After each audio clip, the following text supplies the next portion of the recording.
स्वर्ग और नर्क की कहानी। एक बुजुर्ग औरत मर गई। यमराज लेने आए। औरत ने यमराज से पूछा, आप मुझे स्वर्ग ले जाएंगे या नर्क? यमराज बोले, दोनों में से कहीं नहीं। तुमने इस जन्म में बहुत ही अच्छे कर्म किए हैं, इसलिए मैं तुम्हें सीधे प्रभु के धाम ले जा रहा हूँ। बुजुर्ग औरत खुश हो गई और बोली, धन्यवाद, पर मेरी आपसे एक विनती है। मैंने यहाँ धरती पर सबसे स्वर्ग नर्क के बारे में बहुत सुना है, इसलिए मैं एक बार दोनों जगहों को देखना चाहती हूँ। यमराज बोले, तुम्हारे कर्म अच्छे हैं, इसलिए मैं तुम्हारी यह इच्छा पूरी करता हूँ। चलो हम स्वर्ग और नर्क के रास्ते से होते हुए प्रभु के धाम चलेंगे। दोनों चल पड़े। सबसे पहले नर्क आया। नर्क में बुजुर्ग औरत ने जोर जोर से लोगों के रोने की आवाज सुनी। वहां नर्क में सभी लोग दुबले पतले और बीमार दिखाई दे रहे थे। औरत ने एक आदमी से पूछा, यहाँ आप सब लोगों की ऐसी हालत क्यों है? आदमी बोला, तो और कैसी हालत होगी? मरने के बाद जब से हम यहाँ आए हैं, हमने एक दिन भी खाना नहीं खाया। भूख से हमारी आत्माएं तड़प रही हैं। बुजुर्ग औरत की नजर एक विशाल पतीले पर पड़ी, जो कि लोगों के कद से करीब 100 फीट ऊंचा होगा। उस पतीले के ऊपर एक विशाल चम्मच लटका हुआ था।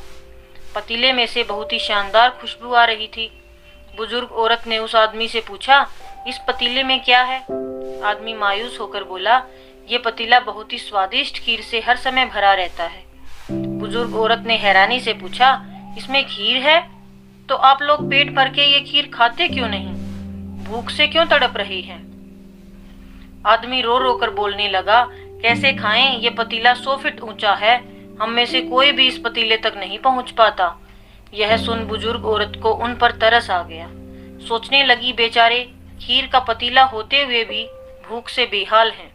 शायद ईश्वर ने इन्हें यही दंड दिया होगा। अब यमराज बुजुर्ग औरत से बोले, चलो हमें देर हो रही है। दोनों चल पड़े। कुछ दूर चलने पर स्वर्ग आया। वहां पर बुजुर्ग औरत को सबके हंसने और खिलखिलाने की आवाज सुनाई दी। सब लोग बहुत खुश दिखाई दे रहे थे।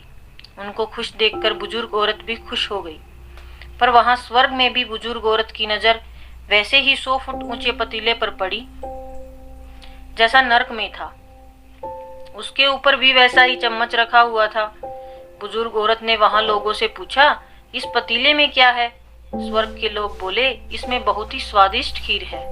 बुजुर्ग औरत हैरान हो गई और उनसे बोली, पर यह पतीला तो 100 फीट ऊंचा है, आप लोग तो इस तक पहुंच ही नहीं पाते होंगे। उस हिसाब से तो आप लोगों को खाना मिलता ही नहीं होगा, आप लोग भूख से बेहाल होंगे। पर मुझे तो आप सब बहुत खुश लग रहे हो, ऐसा कैसे? इनमें से एक व्यक्ति बोला, हम सब लोग तो इस पतीले में से पेट भर कर खीर खाते हैं। औरत बोली, पर कैसे? पतीला तो बहुत ऊंचा है। व्यक्ति बोला, तो क्या हो गया, पतीला ऊंचा है तो यहाँ पर कितने सारे पेड़ हैं। हमने इन पेड़ों की लकड़ी ली, उसको काटा और एक विशाल सीढ़ी का निर्माण किया। उस लकड़ी के सीढ़ी के सहारे हम पतीले तक पहुंचते हैं और सब मिलकर खीर का आनंद लेते हैं। बुजुर्ग औरत यमराज की तरफ देखने लगी। यमराज मुस्कुराए और बोले, ईश्वर ने स्वर्ग और नर्क मनुष्य के हाथ में सौंप रखा है।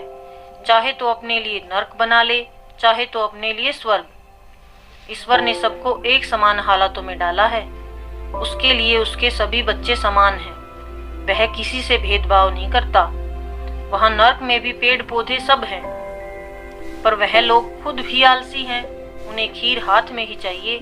वह कोई कर्म नहीं चाहते, कोई मेहनत नहीं करना चाहते, इसलिए भूख से बेहाल हैं। क्योंकि यही तो ईश्वर की बनाई इस दुनिया का नियम है। जो कर्म करेगा, मेहनत करेगा, उसी को मीठा फल खाने को मिलेगा। स्वर्ग के सपने छोड़ दो, नर्क का डर छोड़ दो। बस आपकी वजह से किसी का दिल ना दुखे, इतना सोचो और बाकी सब कुदरत पर छोड़ दो। आपको हमारी ये कहानी कैसी लगी? अगर अच्छी लगी तो वीडियो को लाइक करें और चैनल को सब्सक्राइब करें। Thanks for watching.